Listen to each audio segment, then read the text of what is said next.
주일날은 참 좋은 날입니다.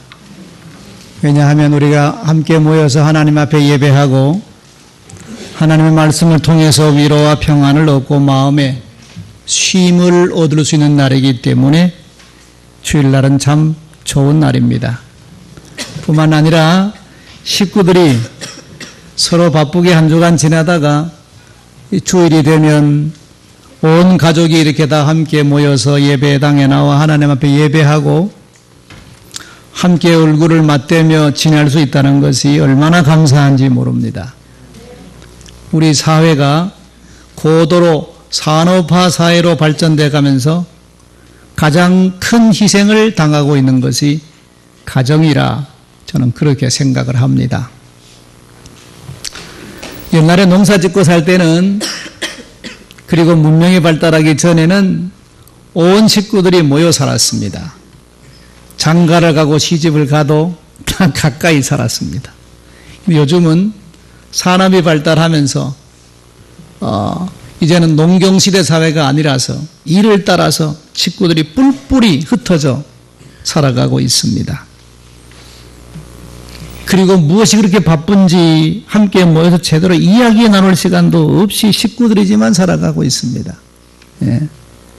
이렇게 되다 보니까 형제 사랑도 점점 사라져가고 있고 부모에게서도 마음이 점점 멀어져 갑니다. 사람이란 자주 만나지 않으면 그렇게 되는 것이거든요. 이런 상황 속에서 주일이 되면 온 식구들이 함께 예배당에 모여서 예배하고 그리고 함께 얼굴을 보고 대화할 수 있다는 것이 얼마나 감사한지 모릅니다. 그러므로 가능하면 식구들이 같은 교회, 한 교회 나오는 게 좋습니다.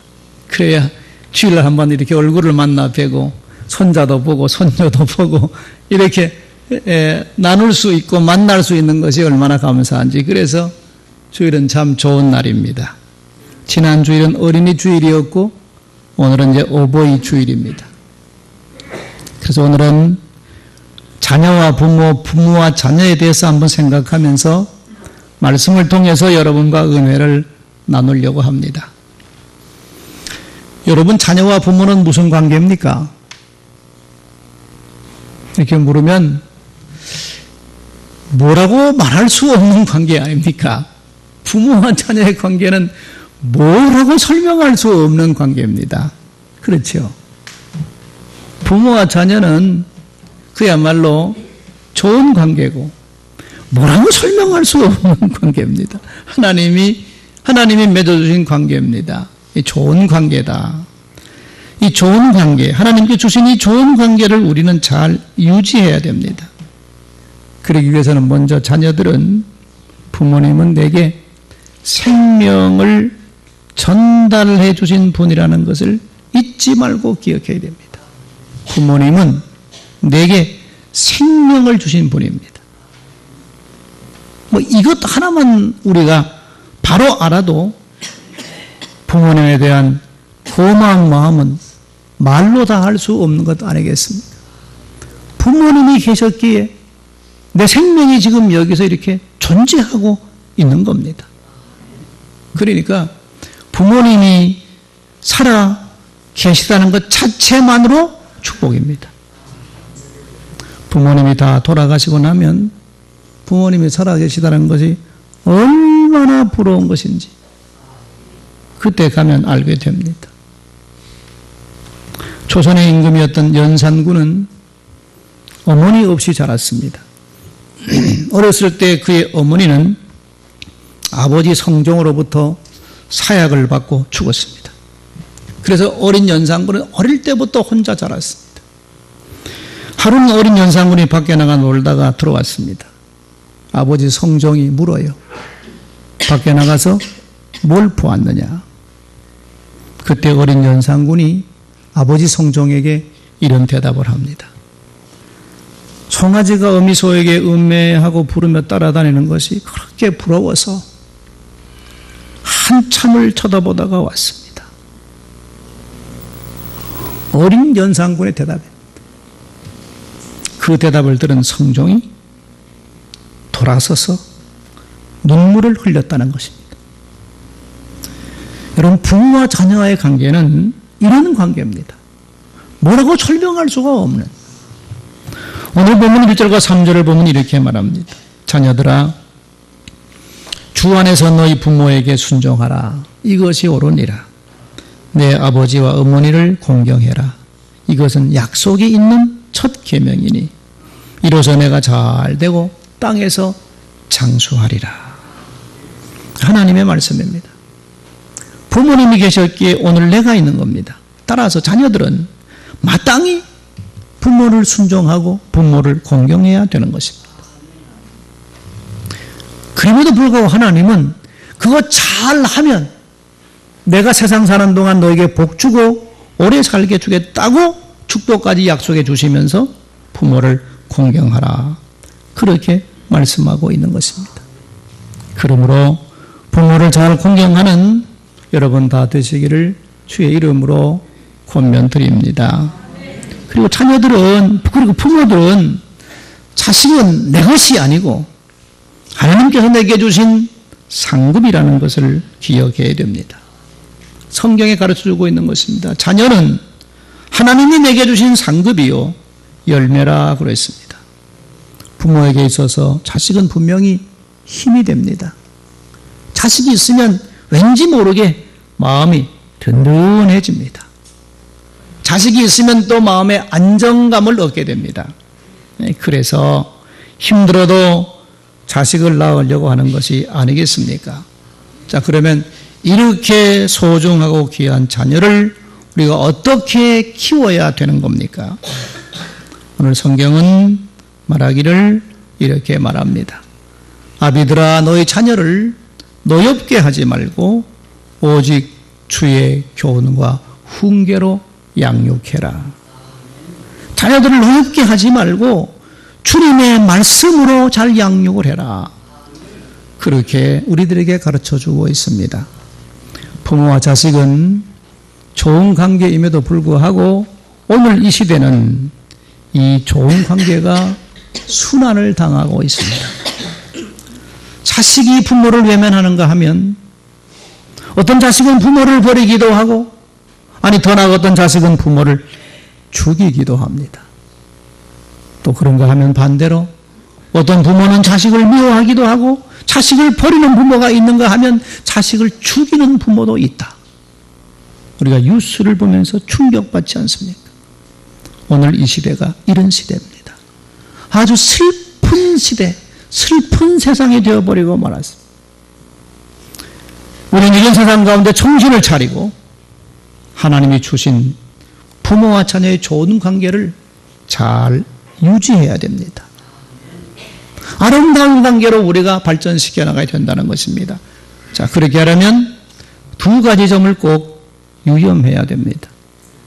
첫째, 자식은 부모 공경에 최선을 다해야 됩니다. 사람에게는 사람으로서 기본적인 지켜야 될 도리가 있지요. 그 기본적인 도리는 하나님께서 세우신 질서를 잘 지키고 따라 살아가는 것입니다. 그래야 복을 받는다고 성경은 여러 곳에서 우리들에게 가르쳐 줍니다. 그 기본 도리 가운데 중요한 하나가 오늘 본문이 말하고 있는 부모 공경입니다. 자녀들은 부모를 잘 공경해야 복을 받습니다. 이것은 하나님께서 세우신 질서 가운데 가장 기본되는 질서입니다. 그러면 왜 부모를 공경해야 됩니까? 그건 뭐 말할 것도 없지 않습니까? 나를 사랑하고 나를 낳기 위해 생명까지 바친 분입니다. 그뿐입니까? 나를 키우고 나를 공부시키고 나를 양육시키기 위해서 치열한 경쟁사회 속에서 삶의 진액을 다 쏟아낸 분이 부모입니다. 자, 그렇다면 이 부모를 공경하는 것은 당연한 것 아니겠습니까? 여기 무슨 더 설명이 필요하고 여기 무슨 여러분들에게 뭘 더 설명해야 될 필요가 무엇이 있겠습니까? 그래서 잠언서 23장 22절에 보면 너를 낳은 아비에게 청종하고 너의 늙은 어미를 경히 여기지 말라. 그렇게 말씀하고 있습니다. 어버이주를 맞이해서 나를 낳아주시고 길러주시고 나를 위해서 삶의 지혜까지 쏟아 부어주신 부모님의 사랑을 다시 한번 생각하면서 부모에 대한 고마운 마음과 그리고 공경하는 마음들을 가지시기를 바랍니다. 두 번째로 부모는 스스로 권위를 지켜야 될 시대입니다. 특별히 부모된 여러분들은 그걸 기억하셔야 됩니다. 부모는 스스로 권위를 지켜야 되는 시대가 되었습니다. 옛날에는 자식들에게 명령하면 되게 자식들은 다 잘 순종했습니다. 그러나 오늘 이 시대는 그게 잘 되지 않는 시대입니다. 자식들에게 명령한다고 자식들이 순종합니까? 안 합니다. 민주화 시대 이걸 강조하면서 이 시대는 명령한다고 그 명령을 무조건 따르는 세상이 아닙니다. 그럼 어떻게 됩니까? 부모들은 스스로 권위를 지켜가야 됩니다. 그럼 어떻게 스스로 권위를 지켜가는 것입니까? 먼저 부모들은 이 시대가 어떤 시대인지를 알아야 됩니다. 그런데 부모들은 지금 이 시대가 어떤 시대인지를 모르고 살아가기 때문에 자식 간의 불화가 많고 고부 간의 갈등이 많은 겁니다. 지금 이 시대는 옛날 시대가 아닙니다. 지금 이 시대는 21세기입니다. 옛날 시집살이 하던 그때를 생각하고 자꾸만 고집을 피우면 곤란합니다. 시대가 달라졌습니다. 아들이나 며느리는 이 시대에서 교육을 받고 이 시대에 물을 먹고 자란 사람들입니다. 옛날 우리가 가지고 있는 생각과 우리가 가지고 있는 삶의 방식과는 다르다는 겁니다. 전혀 다릅니다. 우리 부모들은 그걸 알아야 됩니다. 우리 자녀들은 신세대입니다. 우리가 자라난 시대와는 전혀 다른 시대를 자란 사람들입니다. 그러므로 새로운 세대를 우리가 이해를 해야 됩니다. 그리고 낡은 시대의 고정관념을 빨리 버리고 새 시대에 맞추어 살아야 됩니다. 그래야 자식들과 싸우지도 않고 괜히 서운한 마음도 들지 않고 스스로 부모로서의 권위를 지키며 살아갈 수가 있는 겁니다. 이걸 빨리 부모들은 터득하고 스스로 권위를 지켜갈 줄 알아야 됩니다. 어떤 권사님이 아들과 딸을 다 미국으로 보냈습니다. 미국에 살고 있는데 몇 년 만에 이제 처음으로 권사님이 미국에 살고 있는 딸과 아들 집을 가봐야 되겠다 생각이 들어서 갔답니다. 먼저 아들 집에 갔어요. 아들 집에 가서 저녁에 이렇게 둘러앉아서 같이 밥을 먹고 있는데 아이가 저쪽에서 앵앵거리고 우는 겁니다. 그러자 며느리가 자기 아들을 보고 눈 하나 껌뻑 이러니까 아들이 밥을 먹다 말고 벌떡 일어난 아들이만 우는 아이에게로 갑니다. 우는 아이를 데려오더니만 식탁 옆에서 쭈그리고 앉아가지고 아이에게 우유를 먹이고 있어요. 그런데도 며느리는 태연하게 시어머니와 함께 앉아서 밥을 먹고 있는 겁니다. 며느리가 밥을 다 먹고 나자 그 다음에 아들이 앉아서 밥을 먹고는 앞치마를 두르더니만 주방에 가서 설거지를 하고 있는 겁니다. 그 모습을 보고든 이 어머니가 속에서 이런 게 올라오는 거야. 속에서 불이 나요. 아니 내가 어떻게 키운 아들인데 이 아들이 손에 물 한 방울 묻히지 않고 애지중지 하면서 이만큼 키워서 미국 보냈는데 이게 이 며느리가 오더니만 자기 아들을 식모처럼 부려먹고 있는 거 보니까 속에서 불이 나잖아.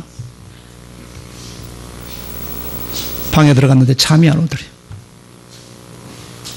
그냥 즉각 소리를 지를 수도 없고 화가 불불 끓어오르는데 잠을 잘 수가 없더라는 거예요. 뒤척척거리다가 기도해야지. 기도하는데 예수님이 십자가에 못 박혀 죽으신 모습이 쫙 떠오르더래요. 야, 그래. 예수님도 나를 살리기 위해서 십자가 그 고생하고 죽으셨는데 내가 참아야지. 이러고 꼭 참았대. 겨우 간신히 잠을 자고 아침에 일어났어요. 날이 밝자마자 기분 나빠서 나 딸 집에 갈랜다. 그러고 그냥 딸 집으로 갔대. 자, 딸 집에 가보니까 저녁 식사를 준비하고 있는데 사위가 주방에 앉아서 음식을 만들어 상을 딱 차리고 자기와 딸이 식사할 때까지 사위가 옆에서 다 시중을 들고 아이가 우니까 식사하는 동안에 사위가 아이를 보는데 그 모습을 보고 이 권사님이 얼마나 기분이 좋은지. 이야, 내가 딸 시집은 확실히 잘 보냈구나. 이런 생각이 들면서 어제 아들 집에서 기분 나빴던 것이 그날 다 풀렸다는 겁니다. 자, 여러분, 이 이야기를 들으면서 어떤 생각이 듭니까? 이 권사님은 시대를 너무나 모르고 있는 겁니다. 오늘 시대는 옛날 시대하고 달라요. 근데 이 권사님 생각은 옛날처럼 그렇게 살아야 된다고 생각을 하고 있기 때문에 화가 끓어오르는 거예요. 그리고 미국 사회 문화는 그런 겁니다. 미국은 그래요. 그러니까 이 권사님은 옛날 생각의 관념을 빨리 버리지 못하고 살아가고 있으니까 그렇게 화가 나고 그 문제 때문에 자식들과 다투고 불화가 생기고 갈등이 생기고 그러는 것이거든요. 그러니까 빨리 오늘 이 시대를 이해를 해야 됩니다. 오늘 이 시대는 내가 살아가던 시대와는 다르다는 걸 빨리 눈치를 채고 잘 적응을 하고 스스로 부모로서의 권위를 지켜가야 그래야 자식들과 갈등하지 않고 편안하게 삶을 살아갈 수 있는 겁니다. 네. 그 다음 두 번째는 나이가 들수록 말을 조심해야 됩니다. 부모가 스스로 권위를 지켜가려면 말을 조심해야 돼요. 근데 이게 어렵다는 겁니다. 사람이 나이가 들면 두드러지게 나타나는 현상 가운데 하나가 말이 많아진다는 겁니다. 젊을 때 별로 말이 없던 사람도 나이가 들고 노년에 이르면 왜 그렇게 말이 많아지는지 몰라. 근데 이게 병이랍니다. 어떤 학자가 왜 그렇게 사람이 늙어지면 말이 많아지는지를 연구해 보니까 나이가 들면 힘이 다 입으로 올라온대. 다리에 힘도 빠지고 허리에 힘도 빠지고 이 힘이 다 어디로 올라오는 겁니까? 나이가 들면 다 입으로 올라오는 거야. 그러니까 말이 많아진다는 겁니다. 했던 말 또 하고 했던 말 또 하고 말도 안 되는 말도 하고 말이죠. 이러니까 괜히 자식들 간에 갈등이 생기고 불화가 생기고 며느리와 어려움이 생기고 그런 거거든. 그러니까 말을 조심해야 돼요. 말을 조금 절제를 할 수 있어야 됩니다. 그래야 돼요. 그래야 스스로 부모가 권위를 지켜나갈 수가 있는 것입니다. 그리고 자식들은 기억을 해야 돼요. 그래도 우리 부모님의 말이 많아진다는 것은 그만큼 힘이 있다는 증거입니다. 힘이 있으니까 감사하지요. 말마저 적어지면 이제 가실 때가 된 겁니다. 그러니까 말이 많다 그러면 우리 어머님 아버님 아직도 힘이 있다는 얘기구나 하고 이해를 하셔야 돼요. 자, 그 다음 세 번째 이렇게 말했습니다. 앙드레 지드라는 사람은 사람은 아름답게 죽는 일도 어려운 일이지만 그보다 더 어려운 일은 아름답게 늙어가는 것이다 그랬습니다. 나이가 들수록 더 세련되게, 나이가 들수록 더 경건하게 살아가야 됩니다. 이게 부모들이 스스로 권위를 지켜가는 방법입니다. 나이가 들면 들수록 더 경건하게, 더 세련되게 살아야 됩니다. 가장 좋은 유산은 신앙을 물러주는 것입니다. 그런데 우린 잘못 생각하고 있는 거예요. 가장 좋은 유산은 재산 많이 물려주는 것이라고 생각합니다. 그런데 재산 때문에 부모와 자식 간에 많은 문제가 일어나고 있는 겁니다. 가장 좋은 유산은 신앙을 물려주는 것입니다. 자식이 볼 때 나도 아버지처럼 하나님 잘 믿는 사람이 돼야지, 이런 생각이 들 수 있도록 늙을수록 더 경건하게 살아야 됩니다. 며느리가 볼 때도 나도 어머니 믿음 반만이라도 따라가야지, 이런 생각을 들 정도로 아주 경건한 삶을 살아가야 됩니다. 이게 신앙인의 부모로 스스로 권위를 지켜가는 길입니다. 여러분 인생의 참 깊이나 무게는 노년에 가서 나타납니다. 젊어서 아무리 화려하고 성공했고 아무리 빛이 나서도 노년에 가서 그 아름다움이 빛을 잃어버리면 초라해지는 겁니다. 그러므로 노년의 삶이 더욱 경건해야 됩니다. 어버이 주일을 맞이해서 오늘 우리가 본문 말씀을 다시 한번 눈여겨보아야 됩니다. 부모는 공경의 대상이에요. 누구보다도 먼저 우선해서 공경해야 될 대상이 부모입니다. 하나님의 명령이에요. 동시에 부모는 자식들에게 권위 있는 부모가 되어야 됩니다. 부모가 권위를 잃게 되어주면 가정은 무너집니다. 그래서 오늘 성경은 우리들에게 말합니다. 자녀들아, 너희 부모를 주 안에서 순종하라. 이것이 옳으니라. 너희 아버지와 어머니를 공경해라. 이거 약속 있는 첫 계명이니 이로써 내가 잘 되고 땅에서 장수하리라.